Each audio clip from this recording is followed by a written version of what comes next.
HQ この位置に V1 による爆撃を要請。要請通り爆撃する。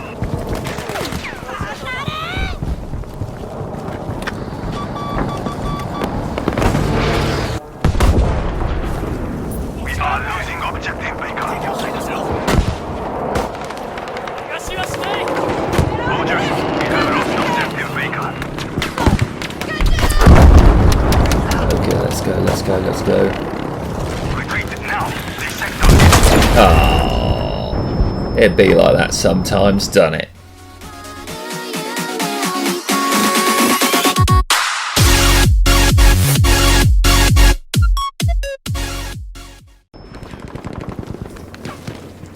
Hello everyone, it's Fun Guy here again, back with another video.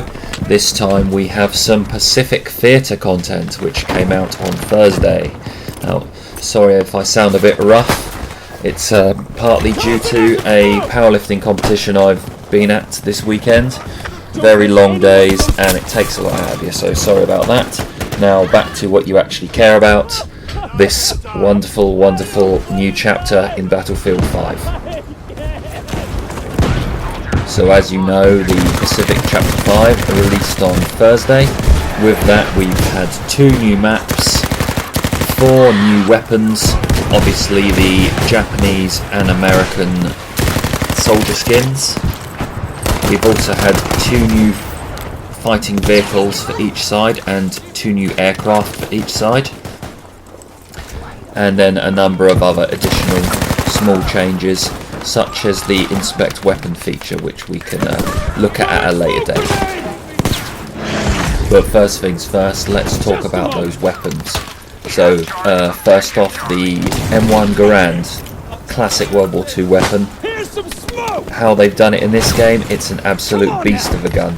The rate of fire is quite a bit quicker than I've experienced with using this weapon in other games. The power is pretty good.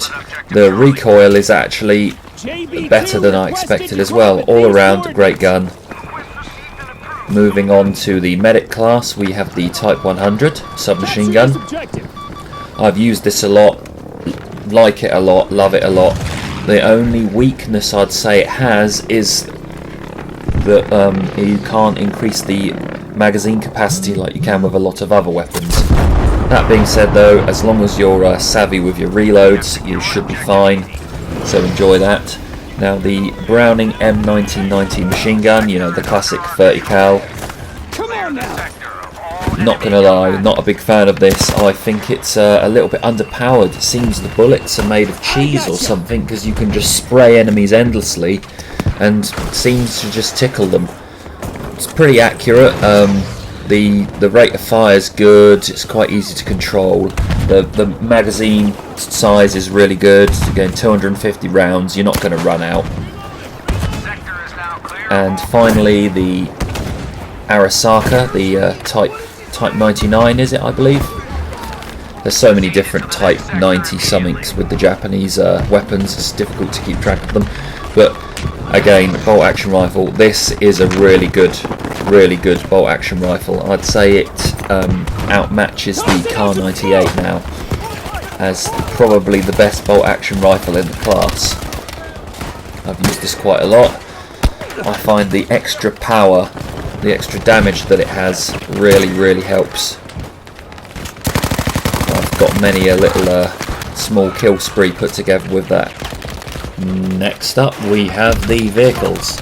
The Americans have the M1 Sherman and their amphibious vehicle, which is pretty generic to both sides, and the Japanese then have the Type 97, what a surprise with the name there, tank, which is again a medium tank, and they have their amphibious fighting vehicle, which they're both pretty much the same vehicle really, I'd say. Now the Sherman's quite good. I haven't actually had a chance to use the Jap tank yet, but it looks like both have extensive upgrade capabilities, as they have 6 specializations now instead of 4. And speaking of the 6 specializations instead of 4, so too do the airplanes have that. So for the Japanese, obviously we have the Japanese Zero. It comes in 2 varieties. And then the Americans have the Corsair, once again in 2 varieties.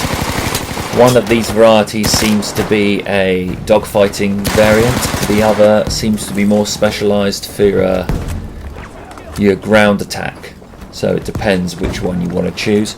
I've started unlocking some of the specialisations for them. It's going to take quite a while, but there are some interesting choices in there for both the land and air vehicles. Again, we also have a few like generic vehicles like the landing craft, the small motorboats, and of course the new Japanese little car and all those little bits and pieces. So we'll probably see some more of those as more maps get released. Now, quick mention about the soldier skins. There's the same kind of variety as you would get with the British and with the Germans. There's 4 different soldiers to choose from, and I should imagine more different outfit options will become available as the weeks go on.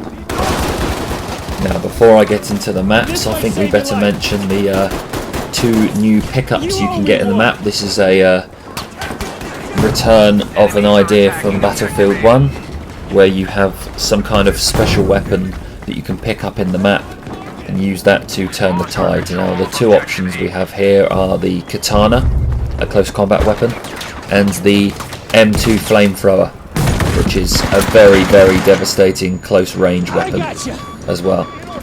Now, the katana, if you use it effectively, it's absolutely devastating if you can get in amongst the enemy.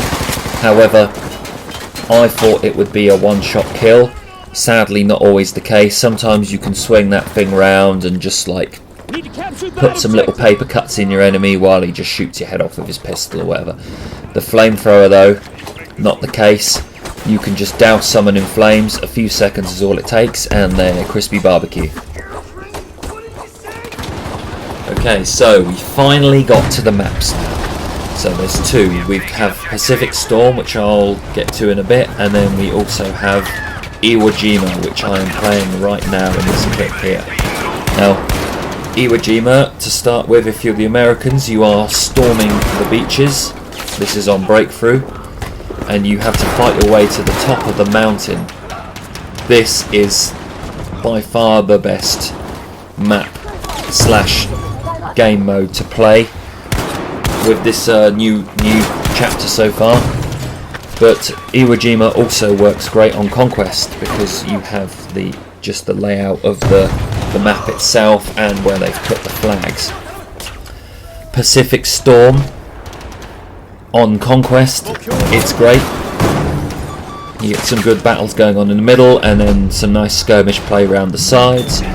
However, on Breakthrough, it seems to have a bit of an issue with the first 2 flags being a little too difficult to capture simultaneously, which leads to a lot of the attackers sitting back at their base sniping people and the defenders just being generally bored without much to do.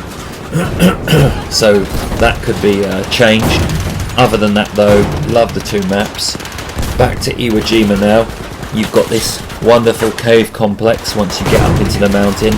This really, really fun to play in here. As you can see, I've got the shotgun out here. Decided to just have a bit of fun with these attackers as they come in. Just popping a few off. However, attacking it is just as fun. You can use smoke, you can get stuck in, you can go running in with the katana, you can bring the flamethrower in, you can even bring a tank in here if you want. You obviously can't protect the tank everywhere. There's lots of different tunnels, lots of flanking opportunities, lots of opportunity to lay traps for people. Obviously, if you're outside, the defenders have to come up the mountain, so there's plenty of sniping opportunities. Even the beach area is really fun. I haven't got a bad thing to say about this map, really. If only it could be bigger. If only there could be more game modes out on it, but I'm sure they will in time. So that is it for me today. What would you like to see next out in Chapter 5? There's many more weapons, 2 new maps, and possibly quite a few more vehicles to come. Please tell me in the comments what you'd like to see best, and what do you think of the new maps and new weapons so far. That's it from me today. I'll see you in the next video, where I'll be going over Iwo Jima and some strategies on Breakthrough and Conquest to help you win more games. Until then, I'll leave you with these clips, and I'll see you in the next one.